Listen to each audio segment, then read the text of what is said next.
This is Sarah Stewart Holland. This is Beth Silvers. You're listening to Pantsuit Politics. On today's show, we're going to try desperately to catch up on the insane headlines from the past few days, from political assassinations to military parades. And then we're going to share a conversation we had last week with Ben Wikler, who has been the chair of the Democratic Party in Wisconsin since 2019 and has garnered a lot of attention by leading the party in a very unique way. Outside of politics, we're going to talk about summer camps and kid rotting, my new favorite internet phrase. Before we do, we are getting very close and very excited about our 10th birthday celebration. If you cannot join us in Cincinnati for the weekend, no worries. You can join virtually via live stream. We made some really great plans this week for that live stream to be lots of fun. It's going to be such a special show. We don't want you to miss it. So make sure to get your ticket. The information to do that will be in the show notes. And if you are coming to Cincinnati next month, please be sure to check your email, because we are going to be offering a lot of cool opportunities to hang out with fellow listeners.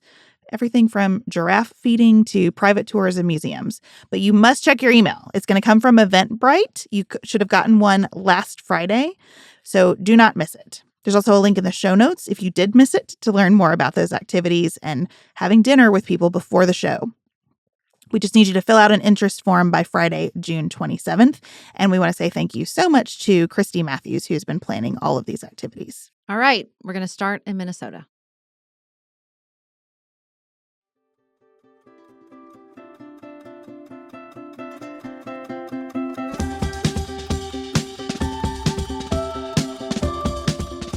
On early Saturday morning, 2 Minnesota state lawmakers were shot along with their spouses. Representative Melissa Hortman and her husband were killed, while Senator John Hoffman and his wife were critically injured. Police have released some details, but Governor Tim Walz called it a politically motivated assassination attempt. A 57-year-old suspect who posed as a police officer is now in custody after a harrowing 2-day manhunt. My mom and I were discussing sourdough bread when this breaking news came through. And it took my brain several minutes to process that a lawmaker had been killed. And I started thinking about how escalated even my language can be about political violence and the threats of political violence. And then something like this sort of shakes me and makes me realize that while we have seen political violence, we could be entering a new chapter where it's a lot more real. And it made me just so concerned about all the reporting I'm reading about the FBI and its resources, because things like this are predictable. A lot of outlets said that this was not surprising. I found it surprising, but I understand that the intelligence is out there. People's writings on social media are out there. And I want every one of those leads to be followed. I want this to be prioritized. Our Secretary of State in Kentucky posted about how when you serve now, you think about who's going to be in every room you walk into. And now he's going to be thinking about his house in that same way. Is this a safe place for me to be? Yeah, I mean, it's so predictable that I thought one of the most impactful pieces of reporting about sort of the TikTok of events that went on in Minnesota was when they went to John Hoffman's house. One of the police officers immediately was like, well, we need to go check on Senator Hortman. And like that, they engaged with the suspect as he was leaving her house. Like that was just his instinct. And it was correct. And I agree with you. Like I saw the reporting that described it as like not shocking, but I was shocked and appalled, even with that crazy lead in the New York Times that was like, well, Steve Scalise commented because he was shot, and then Nancy Pelosi commented because her husband was attacked, and then Josh Shapiro commented because his house was set on fire. And I'm like, oh, God, when you line them all up like that. And Gabby Giffords commented because she was shot. I understand that it has become more common, but that doesn't make it any less shocking to me. And I am persuaded by the reality that I, as a school shooting survivor, have acknowledged that violence at school has been prevented by the hardening of our security environments. So, like, I don't want to make it an either or. Public servants need more security. That's the reality. I hate it. But that's the reality because another thing that I feel passionately about is that we're too far removed from our representatives. And so surrounding them with security is not going to help that situation. And I also just don't want to lose sight of this polarization and the increased rhetoric.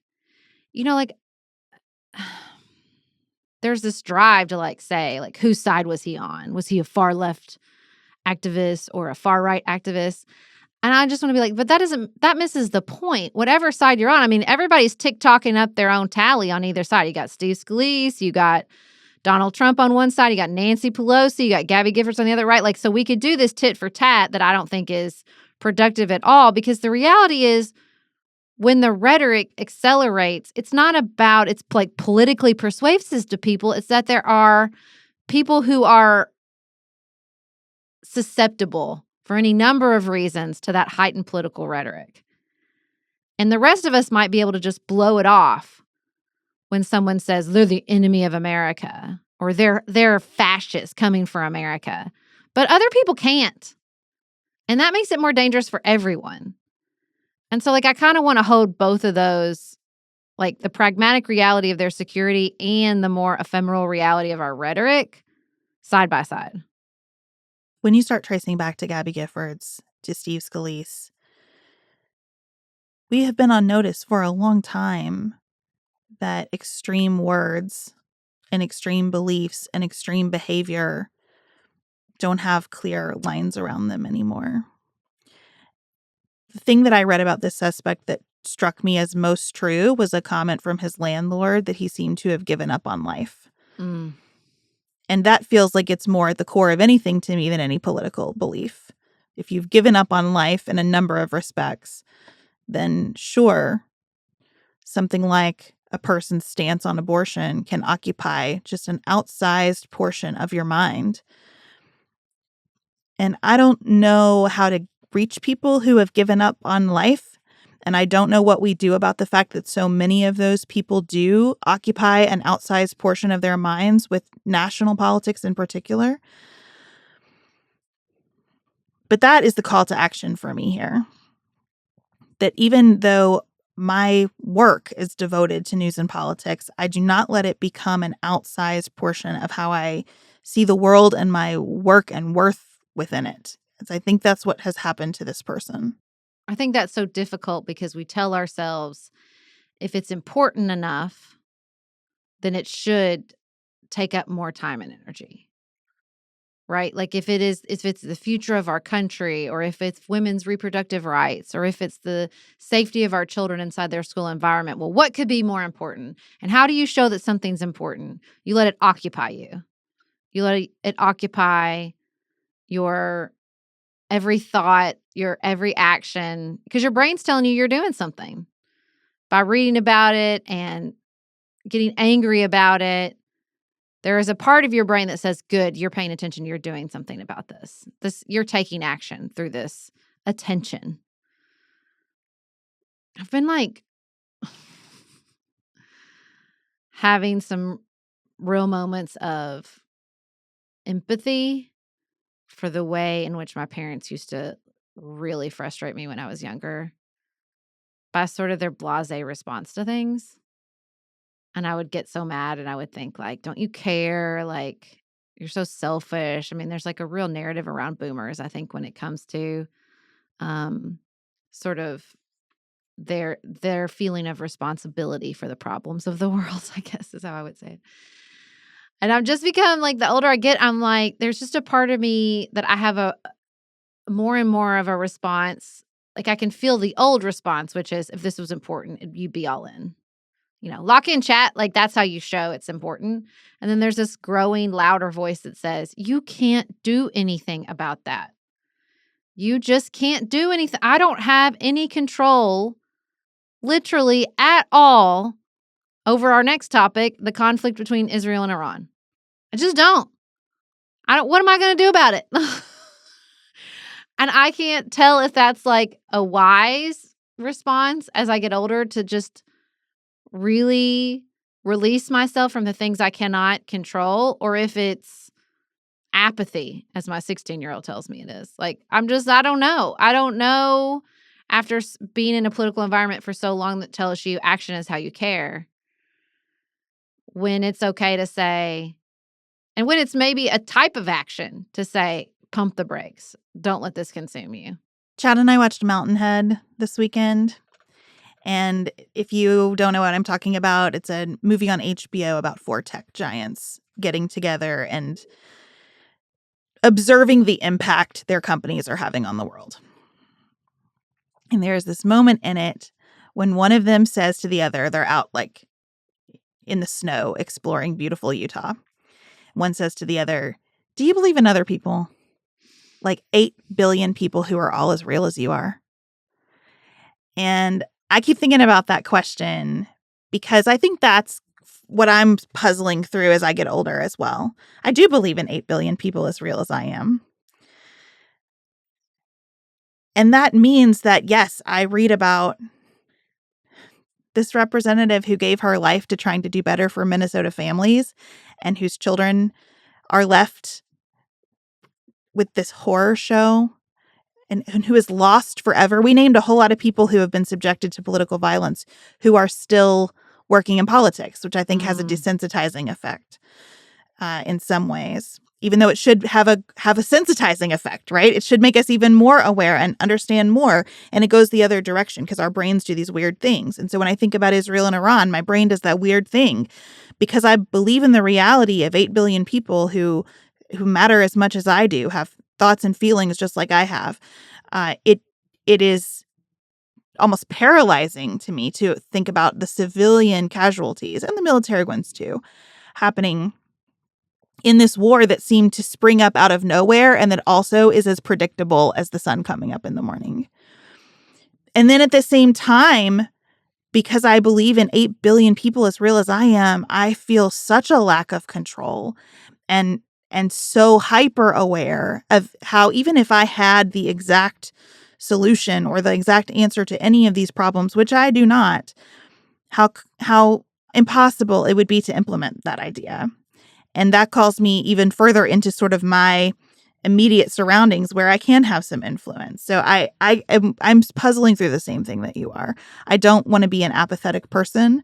I don't want to be unaffected by these events, but I also don't want to end up like this shooter where I am so overtaken by my belief that I have answers for the world that I become a very destructive force. I think that's hard enough domestically, but when you do add in the international component of, not to be flip, Beth, but I keep waiting for the peace through strength, and I'm not seeing it. I'm seeing more and more conflict. In case you rightfully tuned out the news over the weekend, the military conflict between Israel and Iran continues to intensify, with both sides exchanging an enormous amount of strikes. Israel, I think, under any rubric, has been more successful. Iran is facing a real existential threat. They have hit numerous military sites. They are advising people in Tehran to evacuate. They have stuck the command center of Iran's special military unit. They are still trying to take out the nuclear uranium enrichment sites in Iran. There was reporting that President Trump rejected the Israeli plan to assassinate the Iranian Supreme Leader Ayatollah Khamenei. And Iran has struck back. There have been deaths. They have penetrated Israel's famous Iron Dome and hit multiple sites inside Tel Aviv. So it's just the opinion piece I read in the Times that really got to me was just they don't have any incentive to stop. No really obvious way to declare victory. And so we were probably looking at weeks of this conflict, not days, where these two countries continue to go at it. And weeks feels optimistic to me because Mm. I think what we've learned over the past couple of years is that violence just begets violence. I grew up in the era of like Desert Storm, where we Mhm. could conduct a military action and it could end. There could be an objective and it could be accomplished. And it could be contained, or at least the story of it could be contained. I don't think it was ever as contained as it felt here, or it felt to me at however old I was then. But the past couple of years show that whatever a country's resources, if they have the will to fight, they will fight and they will inflict enormous damage and it will continue. And we are not living in a time of peacemakers right now. Mm. I don't know if we have given up on diplomacy fully.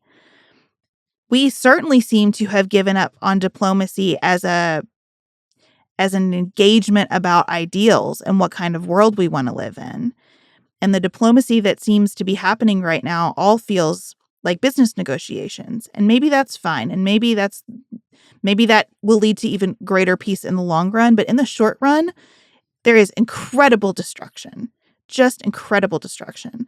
And I'm really concerned that this has already left the realm of what can be contained and cordoned off into something that lasts just weeks. So it was with both the backdrop of horrific political violence domestically and horrific violence internationally that we had both the military parade in Washington, D.C., and the No Kings protest across the country. The military parade, Beth, I have to say, I was, I guess, pleasantly surprised is the only word for it.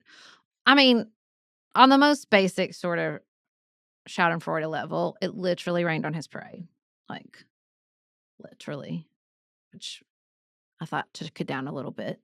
And it didn't, even though it was on his birthday, and it coincided with his birthday. He only spoke for 8 minutes, and it really did seem to be much more focused on the Army's 250th anniversary than it did on him. As Lee said, it wasn't really giving as much supreme leader as I was afraid it would. Yeah, this is pretty low on the list of things I care about. I don't like it. I don't think it's a judicious use of resources. I think it only highlights how terrible we are at actually respecting our troops. The fact that the people who marched in this parade had to sleep in office buildings, that's the picture, right? We're celebrating your valor, but you can sleep on the floor in a room that's not built for you to sleep in. That's just how we treat our troops. If this opens up a discussion about better deployment of resources, to have a modern military where people are respected and supported from the moment they enlist through the moment they die, I'm for that. I am for having a real discussion about what it means to be a member of the armed services and for the country to thank you for your service appropriately in a variety of ways. And that's about all I have to say about this. I think it was a poor choice to have this on his birthday. There is also a part of me that thinks, well, I hope he got this out of his system. It was clearly important to him. Now we've done it. Can we move on to something more important? Yeah, I mean, I definitely don't want to spend $500,000 per minute on something like this after cutting scientific research and cancer research and, the long, long laundry list of sledgehammering Doge and its accompanying hijinks swung around our federal government. And also, like, if the military, the United States military does have a recruitment problem. It has a lot of problems. And in the face of ever increasing conflicts abroad, I know that the Trump administration has no interest in using the strength of the American military to advance, soft power diplomatic peace. But one day, I anticipate another leader of the free world having that set of priorities. And I would like the United States military to be in a space where it can help meet that objective. So, like, I don't carry the sort of default all military things are bad that I hear a lot among my, progressive friends and neighbors. I don't default to like everything associated with the United States military is bad. I think, having the new recruits come and get sworn in was kind of a nice moment. I'm happy Yeah. for people not to be shat on because they decided to serve their country. If we're going to, valorize public service, then I think we should valorize all public service. So that part didn't bother me. And I was really worried. I was like, you know, I had visions of Tiananmen Square with somebody getting through the line and stepping in front of a tank. So glad that didn't happen. Glad it was sort of a nothing burger, and glad that the No Kings protest really also shined really brightly and without almost any incidences. Like there was a bystander, sadly, was killed when security officials shot at an armed man in the crowd in Salt Lake City. There was a man who drove into a protest in Virginia. There were no injuries. And Texas shut down a demonstration at the state capitol following some credible threats. But other than that, when you're talking about 2,000 plus towns and locations that had protests, you're talking about millions of people who filled the street. I think we call that a success. At the same time that we have military deployed in Los Angeles still, I worried about what would happen in that situation over the weekend with all of these other inflammatory stories surrounding it. And it seems like local officials there are really trying to keep that situation.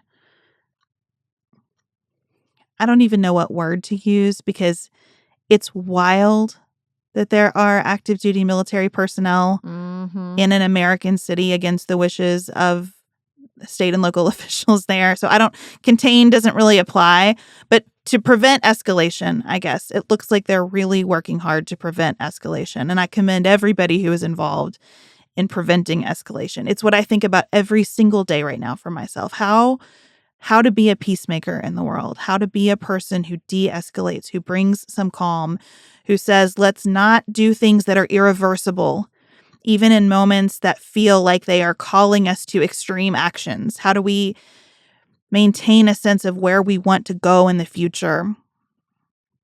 And so I'm really, really grateful that so many people seem to have that mindset over the weekend. Yeah, and look, I know that there were probably not a lot of like independent or moderate voters persuaded by the No Kings protest. Like I get that it was largely Democratic leading people. But I think what's really positive about that, I know so many of you participated in the protest. I was incredibly heartened by how many people were on the streets in Paducah. Because I think what's positive about it, even if, let's say, we're not persuading anybody politically, I really like that it was so evenly spread all over the country. It's not like we had 5 million people in LA, Philly, New York, Miami. You know what I mean? Like, there were 5 million people in like tiny towns in like South Dakota. I think that is what's so encouraging and can really lend itself to this idea, first of all, to people who are in deeply red areas, that you are not alone, which is really important. If we want to prevent the sort of radicalization, a great first step of that is telling people you're not alone. You're not facing some behemoth alone in your living room. Like, there are other people who feel just like you do and care about exactly what you do, no matter where you live. So I think that is like so positive, the sense that you're not alone. And also I think even though I know these were like, it's sort of an extreme political message. Like it's very much like, he's a fascist, he's the end of the world. Like that, it's not going to appeal to like moderate Americans. I get it. But I still think it's just so positive to say, see, we don't break down as easy as you think we do. Like it's not just 25 states against 25 states or whatever it is, like it's complicated. People feel all kinds of ways no matter where you live. And I always think that that's like a beautiful and important reminder in our polarized political environment where the first thing we ask when somebody commits an act of political violence is like, whose side are they on? You know what I mean? Mm. I read this mostly as just what you said, a source of inspiration and relief and community and solidarity for people who need that right now. And I Mhm. think that if this filled you up, that's wonderful. I also hope that it gets read by members of Congress and judges who are in difficult positions right now as an expression that political will exists in a lot of different forms in this country. I am more than protest signs. I am encouraged by reading my morning newsletters and every day seeing this list. District court finds that administration cannot do X, appellate court finds that administration cannot do Y, or that they can, but within these parameters because the law still matters. And I think it matters for the people who are having to make those types of decisions to see that a lot of Americans really appreciate that. Well, what I really hope is that both the organizers of these events, and especially nationally, and everyone who participated takes this and says, okay, now it's time for an ask. Now it's time for like the next step in what we're marching for, not just against, especially when it comes to immigration. If we want to take the wind out of the sails of this issue that has fueled Donald Trump's rise for so long, then we need to demand legislative action when it comes to immigration reform. All of us, everywhere, no matter where you live. Because clearly he's overshot. We're getting this reversal that he doesn't want ICE raids in farming or hospitality. So there's weakness there. There's an opportunity as people see this play out in their communities to say, we know this isn't what you wanted. We want, safe borders and enforcement. We have to reform immigration. We have to have a real path for people. There's an opportunity here that I hope is exploited. And I think that's why it's great that we had Ben Wikler on, because I think his leadership inside the Wisconsin Democratic Party that you're going to hear about next. Now, we recorded this conversation before the protests, but I think the way he speaks about showing up in our communities and starting to make those asks and starting to organize around what people want to see in their lives is really like sort of the perfect chaser for the No Kings Day protest. So up next, Ben Wikler.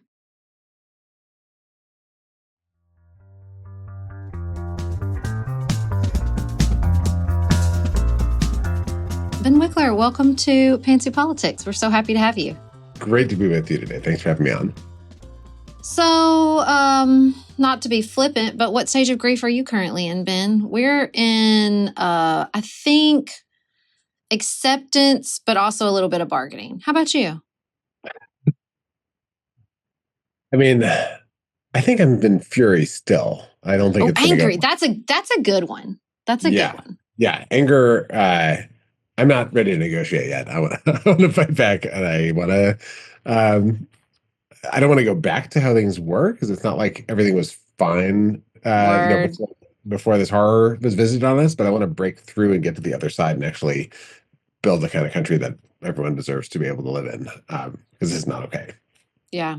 We've been spending a lot of time thinking about what we missed, what we got wrong, what we accepted when we shouldn't have. How much time have you spent thinking about things like that? A lot. I mean, I've spent, well, after the 2024 election, I ran for DNC chair. And that experience involved a ton of conversations with like every DNC member in the country and a lot of folks outside the party. And that came on the back of a lot of rapid analysis and thinking through about what had happened in Wisconsin. And I think, if we could go back and, maybe speak emphatically to our former selves, there's a lot of things we tell ourselves. But in a lot of ways, the place we're in has very deep roots. It's not something that was just, decisions made about messaging in the final months of 2024. You have to go back a lot further. And I think that in a very broad sense, we're in an era where there's a lot of people who feel like the country's not working for them, who wind up moving back and forth. We've had more changes of control of the presidency and of Congress over the last 20 years than almost any other time in American history. So there's this question of like, why is there not, a stable kind of shared sense of what our national project is? And there, I think you have to go pretty deep to get a vision for how you actually bring folks together around creating a country that honors and respects everybody. I've been thinking about this, Ben, because I find it really unsatisfying to say Democrats have a messaging problem. That doesn't feel like it to me. And I don't think that people like Donald Trump's policies. I know that that's what we say, but I don't think that's correct. So a hypothesis I've been working through is whether it's not that Democrats have a branding problem. It's that politics has a branding problem. And Donald Trump has a forever pass on seeming like he's part of politics because so many people in this country knew him as something else for so long. What do you think about that theory? And what am I getting wrong about it? Beth, I totally agree with you. I totally agree with Okay. that theory. And the thing that jumps out to me is when you talk to folks who might or might not vote, and when you talk to folks who might vote either way, to an overwhelming degree, they share a profound cynicism and disgust and often rage at politics in general. They think both parties are full of it. They think politicians are just out for themselves. They think it's all a scam. They think, what politicians say all day has nothing to do with what they actually do when they have the power to make decisions. And Trump has capitalized on that disgust with politics. And his whole thing has been that he's an outsider, that he's going to shake things up. For folks, even folks who hate his policies who are sticking with him right now, if you ask them, often people will say, look, at least he's trying something, at least he's not just accepting things the way they are.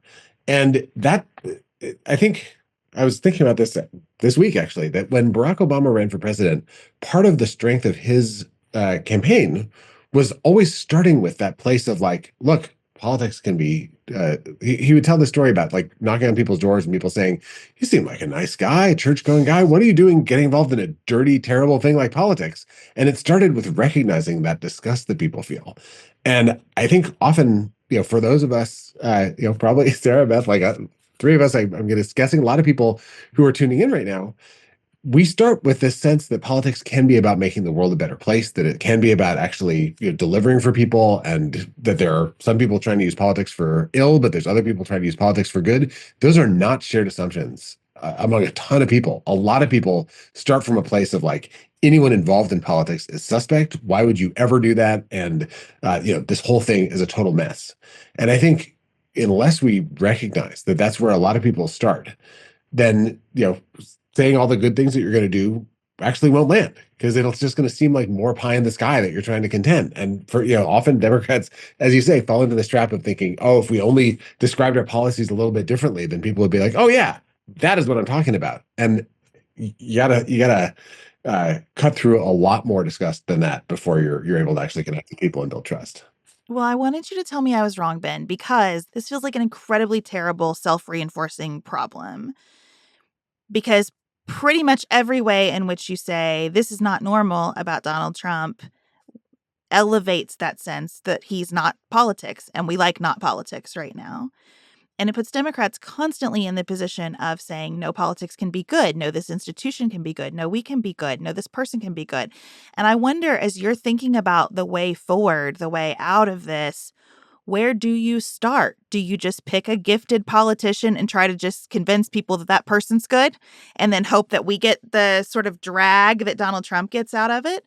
Do you try to build a different sense about what politics or parties are capable of? I mean, what do you do? Because everything feels like a trap right now.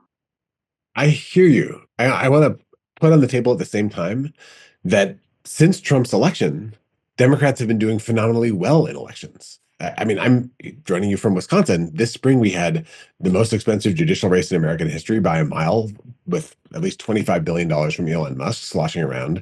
And the candidate the Democrats supported in a nonpartisan race, Susan Crawford, won not only in a landslide by 10 percentage points over Elon Musk's preferred candidate, she got more votes in that election than any Republican candidate for governor in a November election has ever gotten in the state of Wisconsin. A level of engagement and turnout that blew every model, every expectation out of the water. There is a pent-up fury and rage and at least enough hope to believe it's worth participating that is all over the place across the country. So I am not at all in an all hope is lost place right now. I'm in a the battle is joined place. And I think a lot of people feel that way. I think on No King's Day, there's going to be a historic, massive protest. And so we're in this moment of crisis with, Trump calling in the Marines and nationalizing the federalizing the National Guard in LA and then rolling tanks through Washington, D.C. But at the same time, we'll see millions of people from all walks of life and probably an array of different political persuasions marching in streets across the country, demanding the basics that were a core part of the American Revolution, the idea that we should have self-government in this country and not be ruled by tyrants and kings. That to me is a source of a lot of hope that translates into electoral victories in special elections and off-year elections, and I think potentially in the midterms. So there's the most terrifying prospect, sort of outside of electoral politics right now, is a collapse into a dictatorship. It's Trump shredding the Constitution, defying the rule of law, and just grabbing and holding on to power, and going even further with violating basic freedoms. And the counterpoint to that is that elections are run in the states in the United States of America. This is a moment when federalism really, really matters. And there's a path to winning the control of state governments for people who believe in democracy in so many more places because of the backlash that Trump has already incurred. Now, then it goes to the next question, which is how do we think about a presidential race? And we have some time to figure that out. But I will say this, when you deliver real change in people's lives that they can touch and see and feel, and you can run on that, it becomes real and cuts through to cynicism in a way that no rhetoric ever can. And this is where, again, it's not a messaging thing. You actually have to feel that change in your life for it to matter. But we experienced that with the Affordable Care Act. When it was just abstract, in the 2010 elections, it was a Republican campaign effort. But once people had protections for pre-existing conditions, once young people were on their parents' health insurance till age 26, that became a giant blow up in the GOP's face when they tried to repeal it in 2018. And they're coming for healthcare right now. The fighting for things that people know are real in their lives. I think, abortion bans are just like this too. They're experienced in people's daily life outside of politics. Every family that's trying to have a kid has to figure out, what do you do if something goes wrong if you're in a state that has an abortion ban, as Wisconsin had for 451 days. And you can talk about that and fight on the right side of that in a way that can cut through and resonate even with people who feel like they'd rather never get anywhere close to politics. So I think that I hope we have a irresistibly wonderful, amazing presidential nominee in 2028. But the work between now and then is in every place where Democrats have the power to do it now or can win that power in 2026 and then wield it. It's to make a kind of change that people can instantly access because it's tangible and real. Governor Evers in my state was literally out filling potholes with road crews. And everyone here knows that the roads are so much better than they used to be under the Scott Walker governorship. And Gretchen Whitmer has the same story in Michigan. Like, that stuff that it's just outside of political scripts because you notice every time your car goes over a pothole. And I think we can overestimate how much people feel policy change right away. But if you can deliver changes that people really can instantly reference, and they can feel that difference in their mind, and they know who actually did it, and they know that one side was against it, they know who's fighting for them. I think people do notice who's on their side when the chips are down. And I think that's Democrats' job, is to fight in a way that people can see and then deliver in a way that they can feel. I'm just worried because, I've heard this song before and I didn't like the ending. And I feel like what's happening again is we're going to get a backlash that'll fuel some of these special elections, probably the midterms, and people are going to take the same lessons they did last time. In the same way Republicans take the same lessons. When he's on the ballot, they do well. And they forget when he's not on the ballot, they don't do as well. And we think we've got this winning message just because people are backlashing against him. Like, all of that, everyone needs to remember, from Republicans to Democrats, that he is mortal and will not always be here. And I don't hear like an articulated vision about what comes next in our politics from either party, honestly. Like, they're just going to keep trying to run this MAGA script. And with Democrats, I don't want us to think if the streets fill or we blow up the midterms, that means we've got it on lockdown, because that's not, like you said, we're all just reactive. And so this pendulum swings back and forth and no one's building anything long term. You know what? Look, I agree with you about the ACA. And also, my health insurance is about to go up 40%. That's not okay. It's Yes. enormously expensive to insure my family of 5. And like, I don't hear people saying that. Like, I don't want to just protect the ACA. I want it to be more affordable. Yes.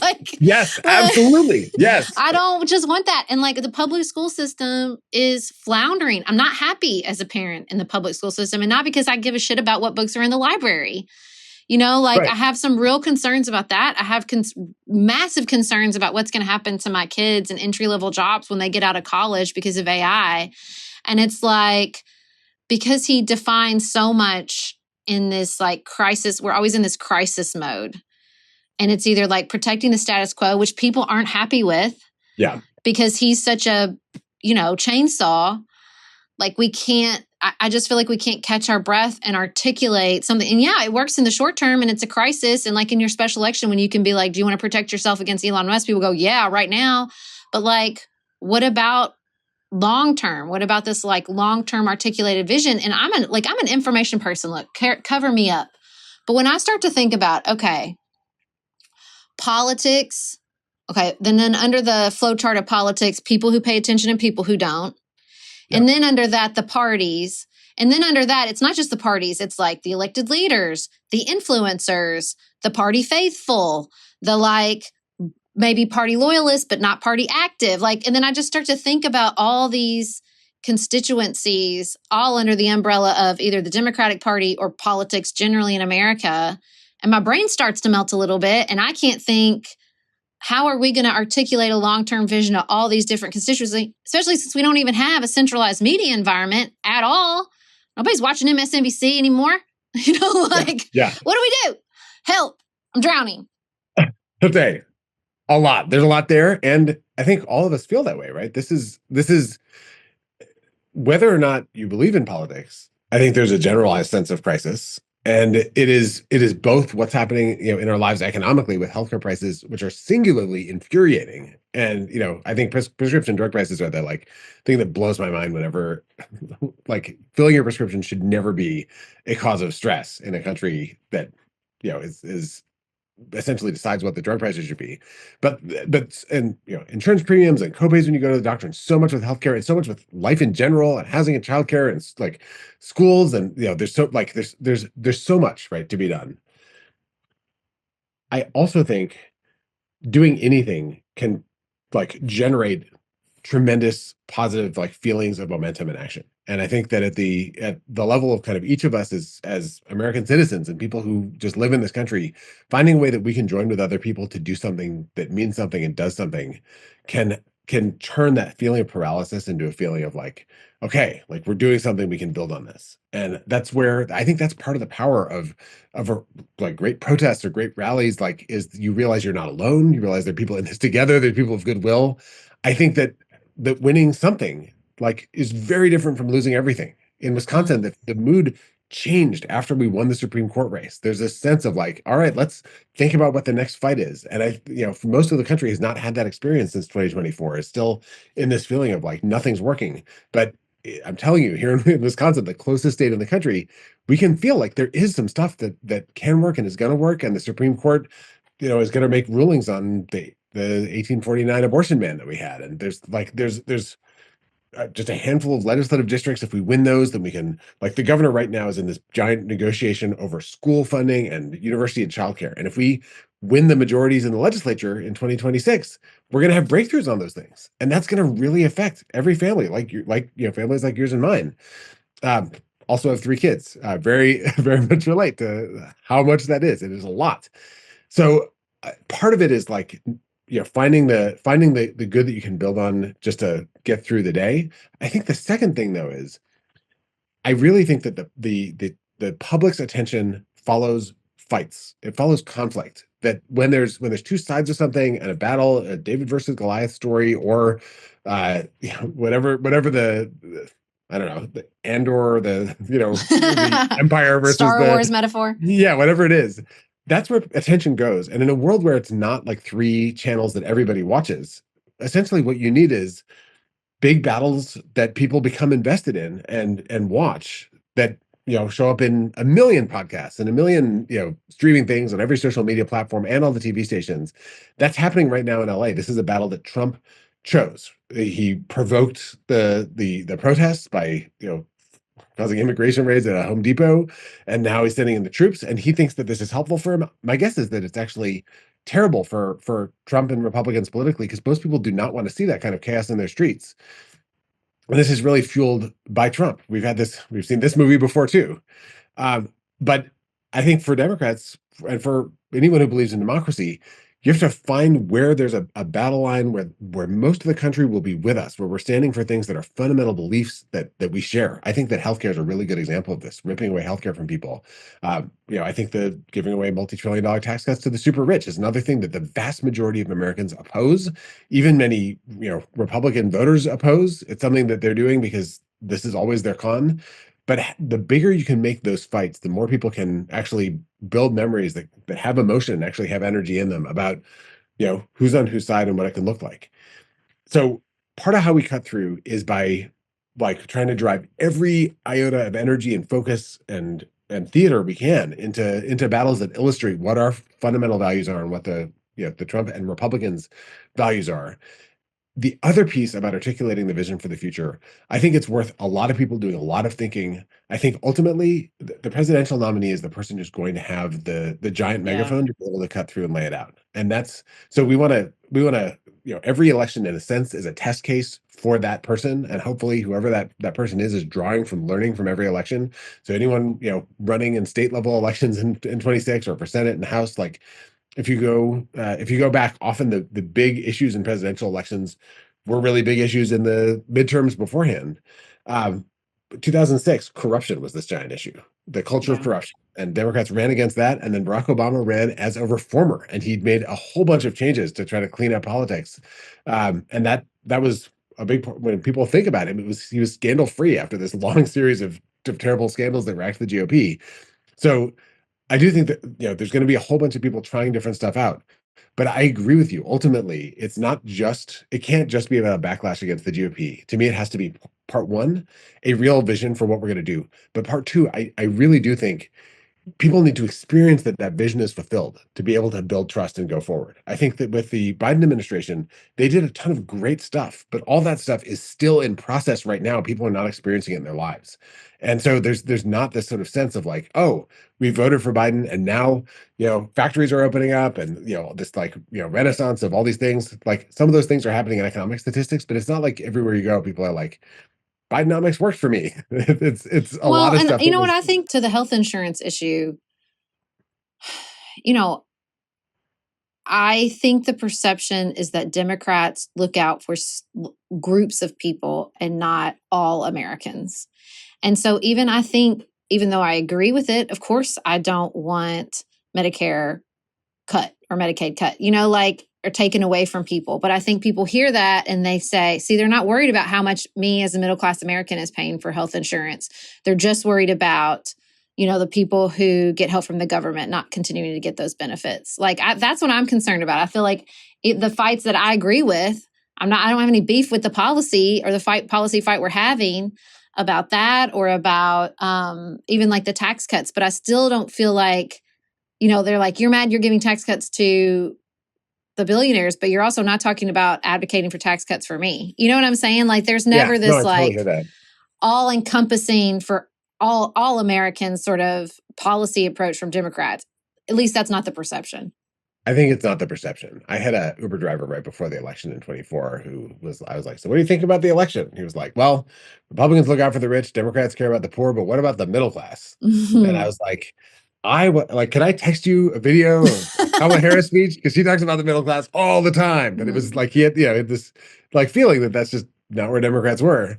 Um, and in a funny way, to your point, like when it was protections for pre-existing conditions, everyone either has one or will have one. Like that is a universal thing. And with Medicaid, there's a there are a lot of people who think of it as something that's not going to affect them directly.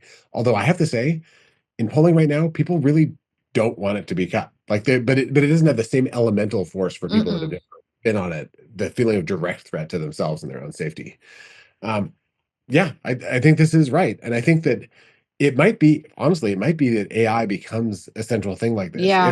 If the acceleration keeps going and the sense of like schools are, getting transformed, education is not, meeting the moment, that jobs are disappearing. This is something that's going to potentially affect everybody everywhere. And having a vision for how we actually address it in a way that makes, makes life work for everybody is going to be potentially a really central issue. I mean, we could do it very much like you were worried about arresting immigrants who are paying taxes and doing jobs, and on your watch, you let the robots take everybody's jobs. You did Yeah. nothing. You sat there and watched it slow roll happen across the country. Because there is a concern for me that, like, again, another same mistake we're making. We build up the outcome, like we fearmonger about the outcome of Trump's policies so much that he looks like a success, even if he's not. Like with the tariffs, like I told my husband, I'm like, where are the empty shelves?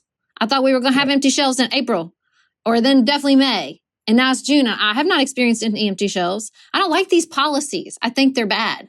But like, if we say this is a bad policy, the sky is going to fall, and then it doesn't, then then he looks reasonable, because we've defined unreasonable in such an extreme manner, because he is an extreme dude. But like, I don't want to fall. This is not a moral argument for me. I just don't want to fall for the same trap again. Do you see what I'm saying? I see what you're saying. I also think that he's getting more and more unpopular. He's already very unpopular. So I do think that, and he is sending in the troops into American cities right now, which is the kind of thing that seemed like an exaggeration. No, he's not going to do that. And yet he's literally doing that right now. So I think that it's the fact that he is president, and he's going to stay president for the next several years, all the most likely circumstances, is going to make it feel to us like nothing's working, when in fact a ton of things are working, and the energy is moving in the other direction. I think in a way, That's the pep talk I needed. That's the pep talk I needed. it's, and I mean, another example of this, he's losing in court over and over and over and over and over. Yeah. Like a ton of the terrible things that he's proposed have just gotten slapped down and shut down immediately by courts. And although he's like flirting and playing with defying courts in various ways, he's not just being like, screw you, as Supreme Court. There's a ton of terrible things that he's tried to do, including messing with elections themselves. And remember when he shut off every grant to every local government, and like I talked to mayors in that moment. They were like, are we gonna have to let go of the whole like police force and fire department? Like, what the hell is happening here? And then that got shut down in court. And so like a lot of the terrible things are not happening in part because he's losing, but it's not like he's getting more popular. That's a tough explainer to roll out to the But the people are already pissed at him. We're not in a moment where people are like, bah, Trump is doing great. Like, what are all these Democrats yammering about? People are like, this is chaos. This is a disaster. His public support's plummeted. If he were really popular right now, there would be this like tide of, Republicans doing well in these elections, and, pro-Trump demonstrations that show up where there's anti-Trump demonstrations. We're not seeing any of that. What we're seeing is somebody who is like, pushing away most of the public, and people getting organized, people thinking about running for office like that. I think the energy is moved that way. We've just met and we're like rapid firing all of our like deepest frustration on you, Ben, and I apologize for that. You just are kind of an embodiment of the party, right? And you have this rock star status in the Democratic Party as someone who's built not just a winning strategy in Wisconsin, but a strategy where people feel like there's an identity around what the Democratic Party is that's positive. Admirable. And I really want to know how that strategy can scale independent of whatever happens with Donald Trump. Because I do think he gets a pass forever in some ways from a branding perspective.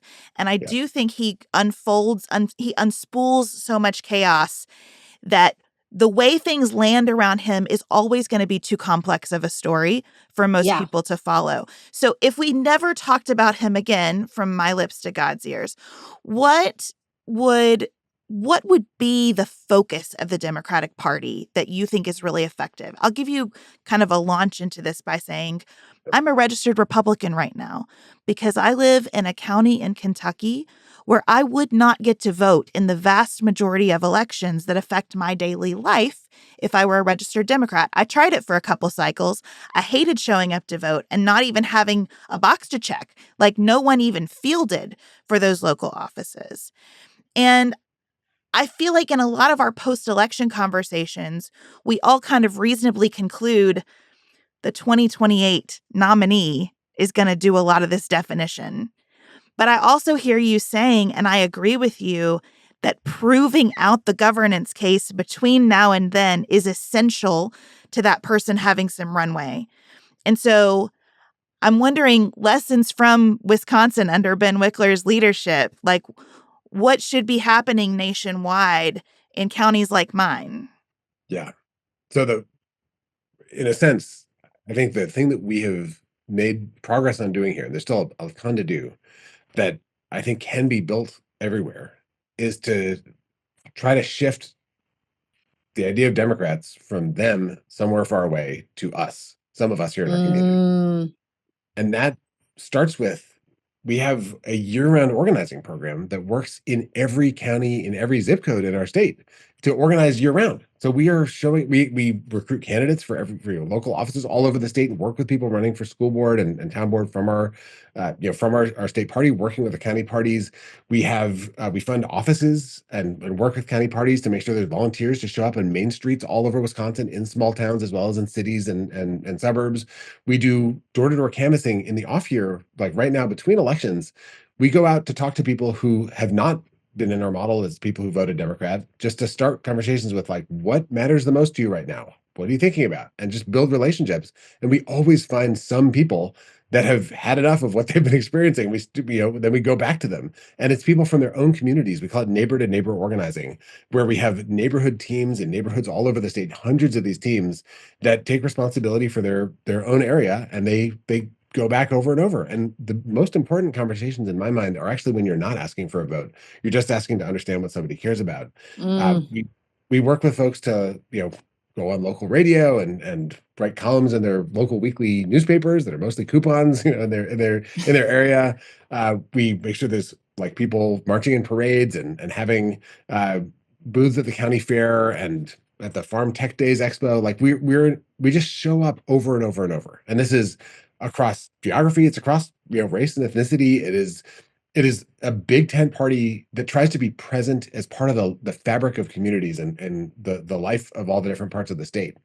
And that's where we then find people who maybe didn't identify as Democratic, but wind up running for a local nonpartisan office, and then eventually they're running for state assembly. We had in Sheboygan, the superintendent of the public school system decided to run for state assembly, and everyone knew him because he is one of them. He's somebody who is known, by their families about, exactly as you say with Trump, something that's outside of politics. It's just somebody who's been looking out for their kids for years, and that kind of person winds up being a great candidate. And I think that's a really from below strategy, but it also, in a way, it plants our boots on the ground. It means that we're actually grounded in what is happening and what people care about and what their concerns are. And we have, I used to work for a group that had the internal credo, strong vision, big ears, that you want to have a vision Mm. for where you want to go, but you need big ears with lots of ways to listen to find out where people actually are and what they care about. Because if you're all vision, then you can just wind up falling totally flat or missing the mark on on what people care about, where they are. So that to me is the thing. And I think my views, Governor Bashir is like really effective governor. What I hope and would want is for there also to be tons of great grassroots activity happening where you are. We take signage seriously. This is something where there was for a while Democratic operatives had this signs don't vote, and you shouldn't I you know. shouldn't I put up yard disagree with signs. And that. I mean, I know they don't actually vote, but that was the advice I heard as a candidate, and that was not my yeah, experience at all. Signs mattered. signs matter. And they matter in part because people think they're the only one unless they see signs out there, Yep. especially in red areas. You discover we've knocked on so many doors in places, especially early on in this process, where people would say, well, look, I'm the only Democrat around here. Like this, you're fishing in the wrong pond. And then it turns out, boom, like signs are sprouting up and there's barred signs and there's road signs and suddenly there's an us that can actually do something. And then sometimes you're winning elections and that feels incredible. So I think giving this sense of like that there's actually a community of people who share a set of values and understand each other, and then building out from that, it feels like it's coming from the ground up. That is the work of these next 4 years for all of us, people not running for president. It's to make clear by finding a way to, as you are in a very big way, but putting yourself out publicly gives other people permission to do the same. And when we do that, we can discover that there's a lot more of us than people thought that there were. And maybe, in fact, a majority of people who share at least a common set of basic beliefs about where this country needs to go. Well, I just was so struck by the way you said different ways to listen. You know, we've had these conversations and everybody's like, gotta listen, gotta listen, gotta listen. Great. That sounds really, I just love the way that sounds.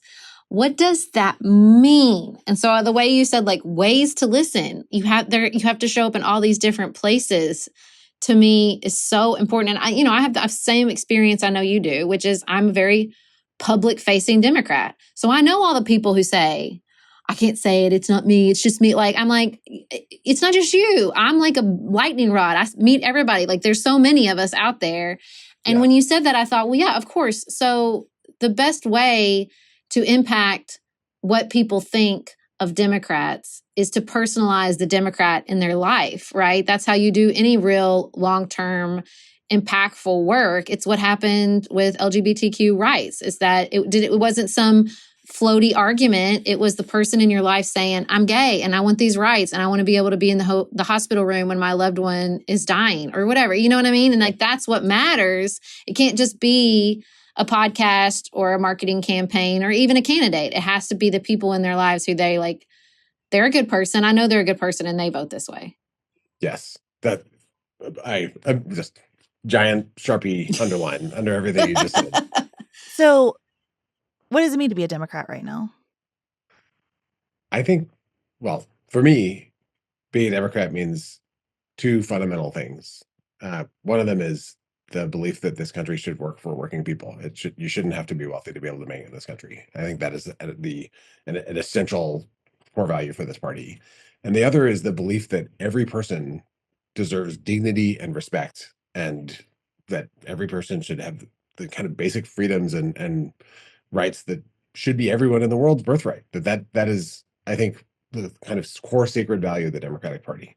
And I think those two things, when you talk to Democrats about why they're Democrats, it's usually one or both of those things that is at heart what brings them to the table. And those two values, wind up spreading out over a million things. And there's, they're written about in our founding documents as a country, and any particular battle at any particular moment or bill that's coming up, there's probably some connection to those values. But those are the two things I go to the most. I think that now in this specific moment, there's a third piece that has crept in that has brought people, even who have a really different view about economics or about freedom or rights, which is the idea of democracy itself. And I don't want that to be an issue. I don't want that to be up for debate. I don't want it to feel existential about whether we should continue to, have elections where the public decides who's in charge. But now, in fact, I think we're in a big tent moment where people who have been very committed Republicans who really think that like the problem is government, as opposed to thinking that the problem is very often that the wealthiest people try to, pull the ladder up. I think we need to be a big enough tent that if you believe in even the basic idea of democracy, then this is the party for you. But the thing that I keep coming back to is that the argument about democracy itself is not going to save democracy. Because if Mm-hmm. the people who are most motivated by democracy have this sense that democracy can work, that it is something that is worth either defending if they think it's working out well, somewhat already, or at least worth fighting for. But often the folks that we started this conversation talking about, who are trying one party, then trying another party, or they can it just doesn't even seem worth it to show up. They've already kind of lost faith that this democracy is anything more than a charade. And so Yeah. to convince those voters, it's not enough to say democracy is at stake. Yeah, everyone says that all the time. Trump says that. Democrats always say that. Blah, blah, blah. It doesn't feel like democracy is working around here.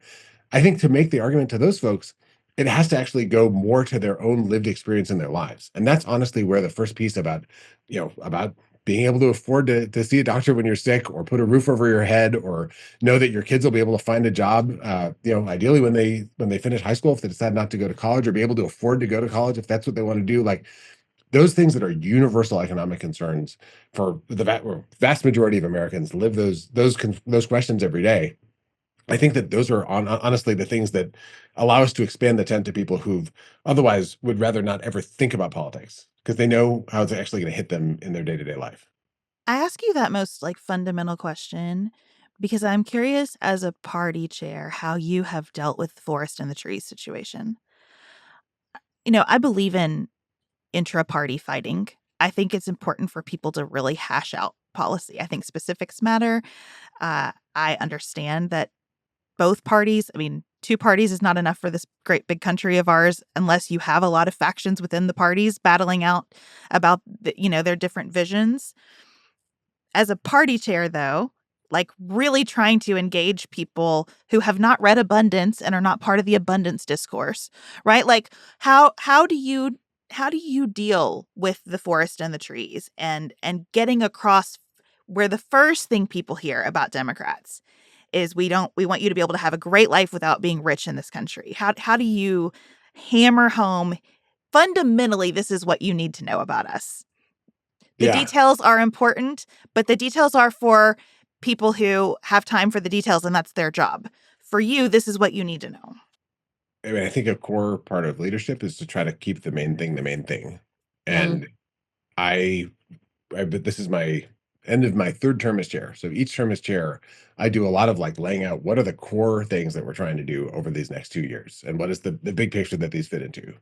And then I just come back to those things over and over and over and over. And I think you have to communicate a lot. Now, in terms of where this lands for voters, the the party is not running millions of dollars of TV ads every week like the big statewide candidates are in the final stretch of an election. But what the party does do is build this infrastructure of local folks communicating with local folks across the state. And that to me, creating the capacity to both, listen and to speak all over Wisconsin, that is the kind of fundamental thing that, and I wish it was happening everywhere, that I think that the party can do, which is to create a vehicle for people who want to get involved, want to do something, to be able to plug in and do something that adds up to a big picture that actually is a big enough, potential impact on the world that is worth it to them to do that instead of everything else they can do with their time, which is so much. So for us, it's building these neighborhood teams constantly and constantly renewing them and supporting the local parties around the state. And then like, we hold these briefing calls and we explain we're doing this bridge building right now because we know there were tens of thousands of people who voted for Susan Crawford in the spring Supreme Court election who didn't vote for Harris last fall. We want to go out and find those people and learn what they care about, what motivates them, because then they can be with us in 2026. It is constantly connecting the thing that you're asking someone to do with the big picture that is a goal that actually unites and energizes everybody. And then when we go out and talk to people right now, like I'm doing a lot of like writing and posting and communicating about this healthcare cut to fund tax cut for the ultra rich. I think that's a really, really big deal. It is the number one thing that, it's not just Trump, it's every Republican in Congress, everyone in the House, everyone in the Senate. They're all going to vote on it one way or the other. And right now is our only chance to try to get them to vote against it. But if they do vote for it, I sure as hell want to make sure that their constituents know that they did, because this is the acid test, is whose side they take in this moment. And so making a big deal out of that is the thing that will allow us next year, not just to try to convince people of something, but to remind them of what these folks did when they had a choice about whose side they were going to be on. To me, the message is, remember the message that Kamala Harris is for they, them, Trump is for you? To me, we flip it and say, Trump, they are not for you. They are for Trump. That's who they're for. Yeah. That's who they are loyal to.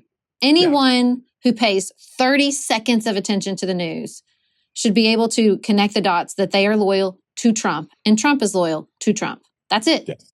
That's it. Yeah. Yep. And you have to have, you make the big message and then you find proof point after proof point after proof point. And they need to be proof points that are not academic, but that are actually like hit you in the gut. The way people remember things is when they have an emotional reaction. So if it's just statistics and charts and facts and people are not feeling anything, it's just in one ear and out the other ear. It's not going to. But you know what's so hard? When you were saying that, I thought this is the paradox and the struggle of our media environment.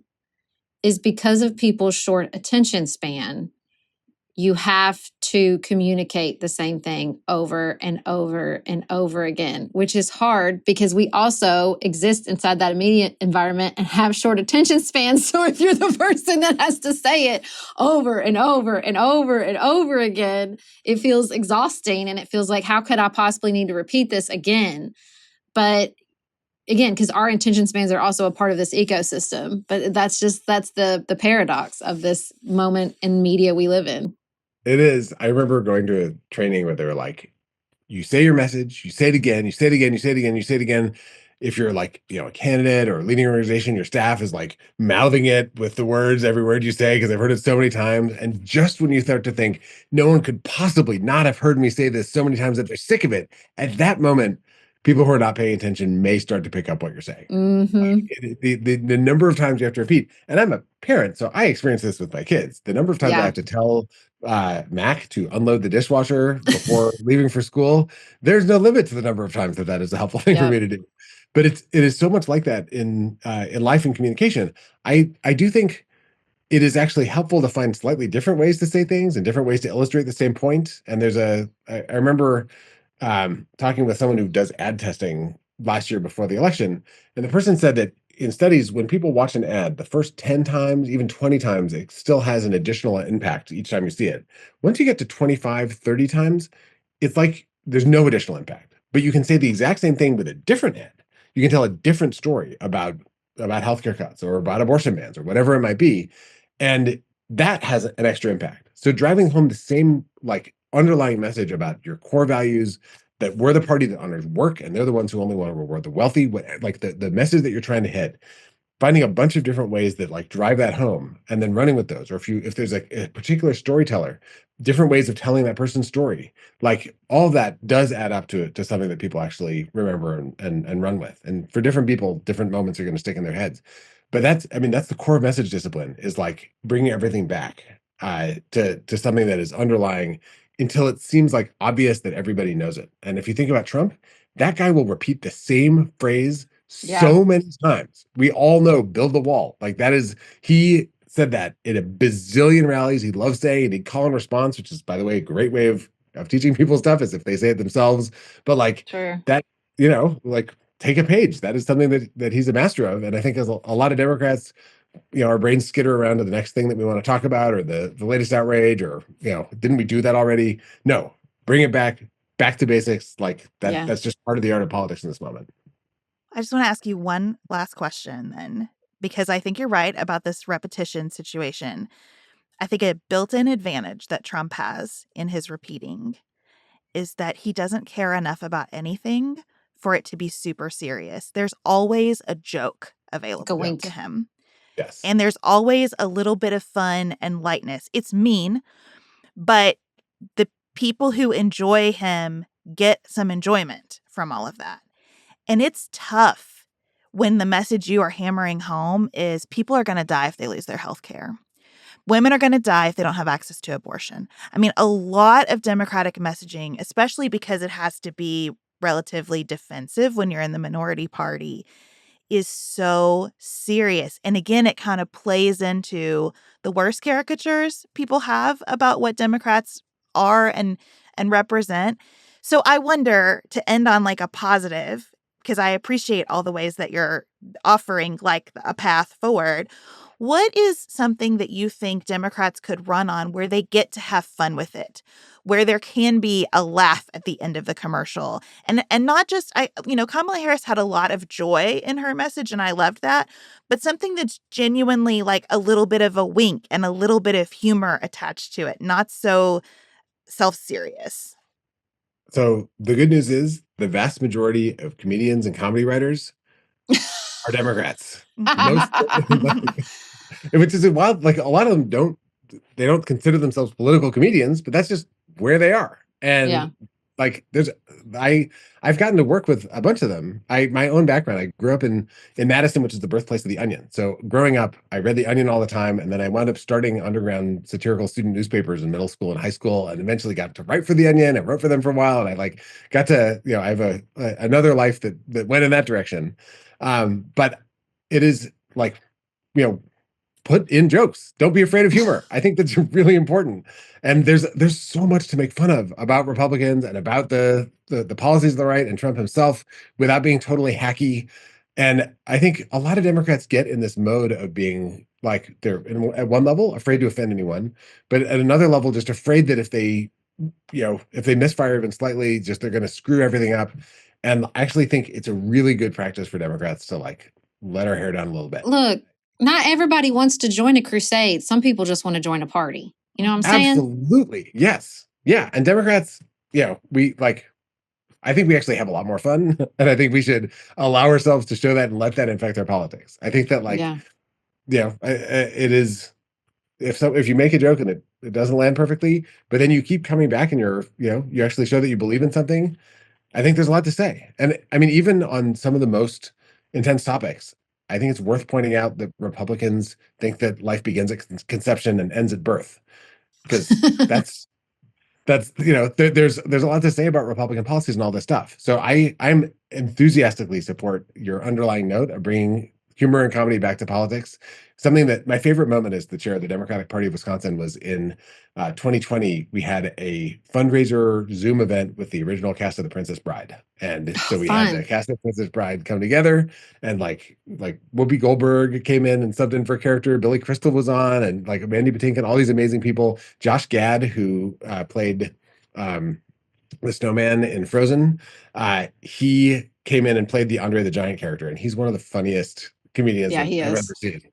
It was a blast. It was totally fun, and it wound up being a gigantic fundraiser, and we got tens of thousands of volunteers who signed up by being part of that, and like giving ourselves permission to have fun and make this something that is not just a grind that we feel like we have to do, but something we want to do, and people see us having fun. uh I think actually that is how you create charisma and energy, and that's the hallmark of movements that wind up being successful, that people want to be part of. It shouldn't feel like an obligation. It shouldn't feel like eating broccoli to be a Democrat. And I think if we put a little uh well, scoop a bunch of sugar on top of on top of the work. We Or can brush our teeth brats and afterwards. cheese It'll and feel beer, great. as I see in the sign behind you. That's exactly what I'm talking about. Yes. Yeah. Brats, cheese, beer, or whatever floats your boat can save democracy.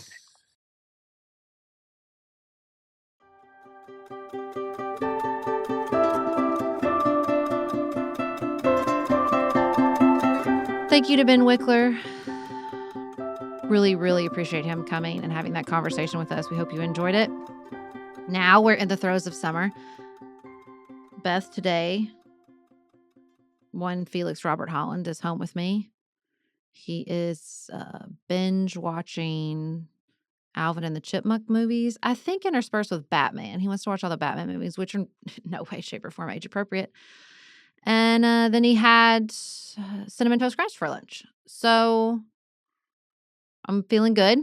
It sounds like a perfect summer day. Right. I mean, I felt like this piece in the New York Times describing kid rotting, which is just like, or wild summer, which is a little bit prettier version, but just like enough with the camps every single day.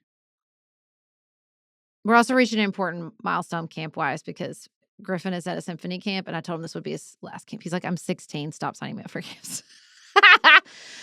So, like, I'm coming to the end of the organizing camps all summer, and also realizing, like, I just don't want to I'm not going to do it with Felix the whole time, especially since Felix goes to a diabetes camp for 18 days. So, like, he gets the full camp experience. It's just too much time. It's too long of a damn summer to have them scheduled every day. You just can't. I don't know how, if people do it, Godspeed. I can't make it work where I live.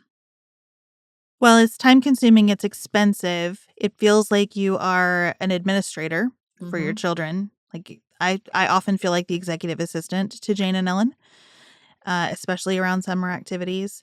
Our summer here is very different because Jane is working. And so she has shifts, and my calendar is now a lot of taking her to and picking her up from her shifts at work. And both my girls swim on the community swim team. It's our public pool where my daughter is working and swimming, and that is an early morning shift for us as well in the car. Oof. So I'm doing a lot of driving.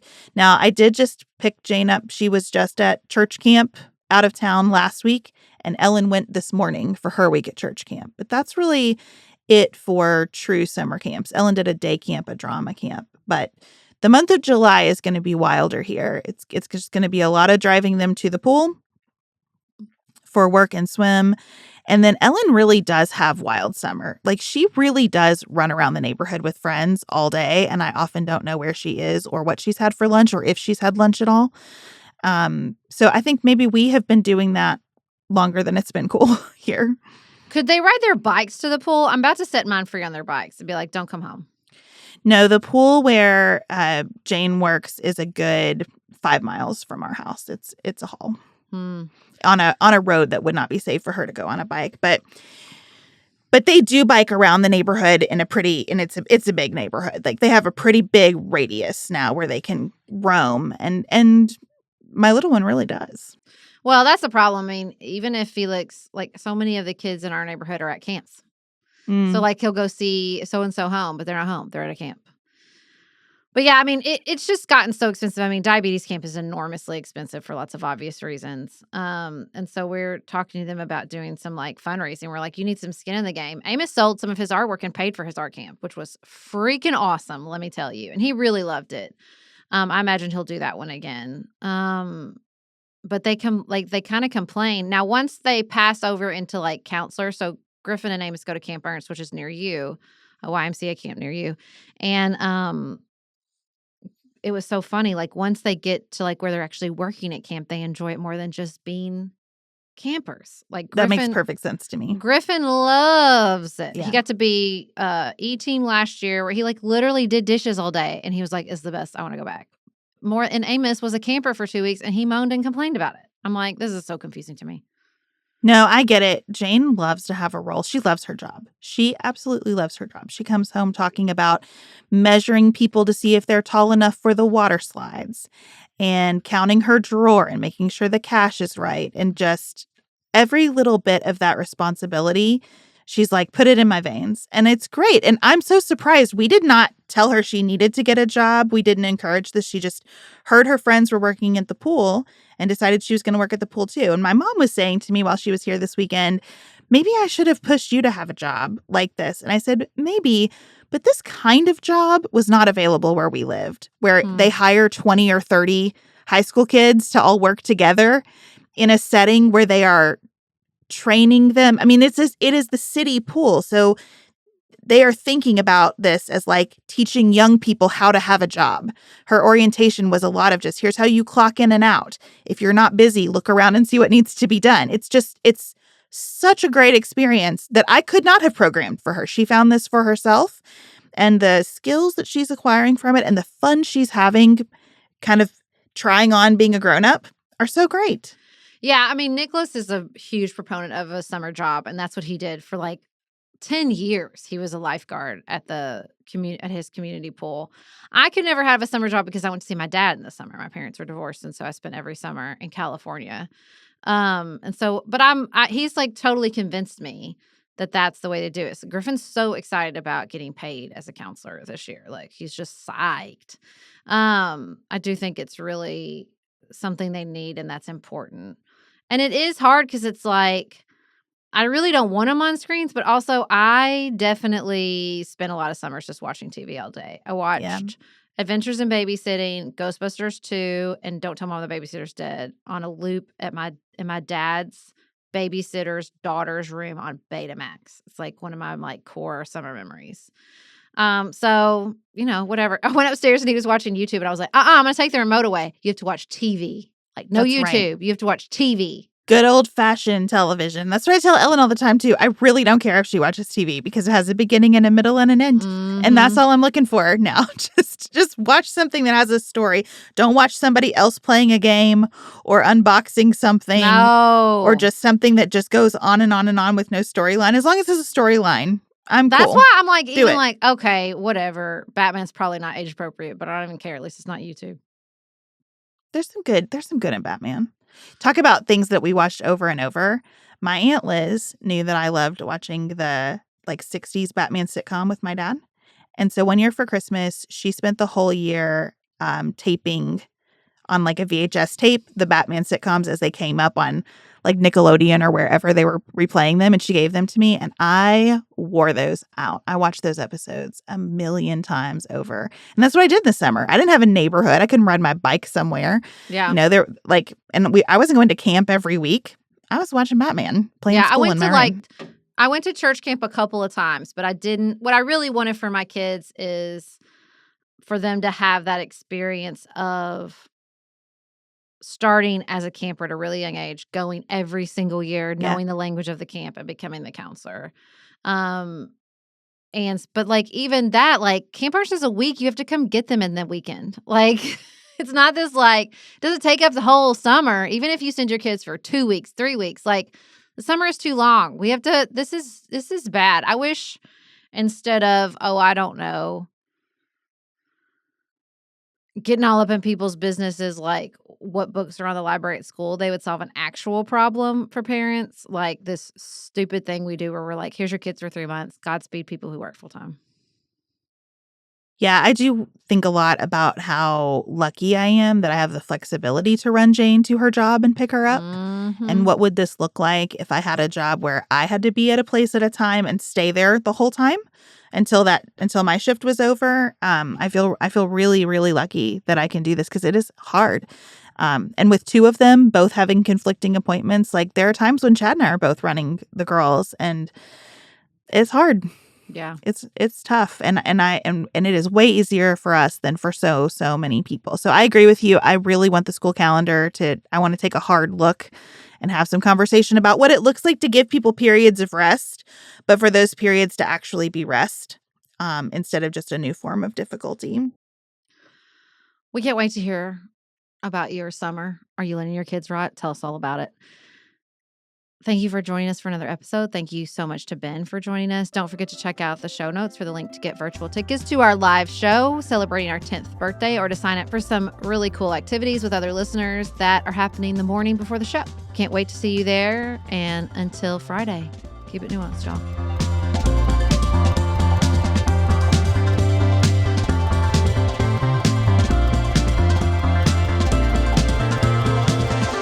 Pantsuit Politics is produced by Studio D Podcast Production. Elise Knapp is our managing director. Maggie Penton is our director of community engagement. Xander Singh is the composer of our theme music with inspiration from original work by Dante Lima. Our show is listener supported. Special thanks to our executive producers: Martha Brunitsky, Allie Edwards, Janice Elliott, Sarah Greenup, Julie Haller, Tiffany Hassler, Emily Holiday, Katie Johnson, Emily Helen Olson, Barry Kaufman, Catherine Vollmer, Lori Ladow, Lily McClure, Linda Daniel, Tracy Putoff, Sarah Ralph, Jeremy Sequoia, Katie Steigers, Karen True, Annika Uvaline, Nick and Elisa Valelli, Lee Shea McDonough, Morgan McHugh, Jen Ross, Sabrina Drago, Becca Dorval, Christina Quartararo, Shannon Frawley, Samantha Chalmers, Crystal Kemp, Megan Hart, The Adair family. Jenny Francis, Leanna Pilgrim Larson, the Monene family, Ashley Renee, Michelle Palacios, Catherine Jardine Kness, Jessica and Brandon Krause, Veronica Samuelidis, Suzanne Dickinson, Michelle Dean. Right there, you said the day before the show. It's the morning of the show. So say... I said the day before the show because that's what's in the notes. Oh, it's confusing because the day before the show could mean either thing. Yeah. Or like to sign during up the day. The day, like before on the day. It's tricky. Yeah, well, I see why I word it that way now, but it sounds wrong when I hear it. So can you say it different? Or to sign up for some awesome activities the morning before the show that you can participate with. See, I missed it again. Or to sign up for some really cool activities with other listeners that are happening the morning before the show. Thank you. Sorry for making it confusing.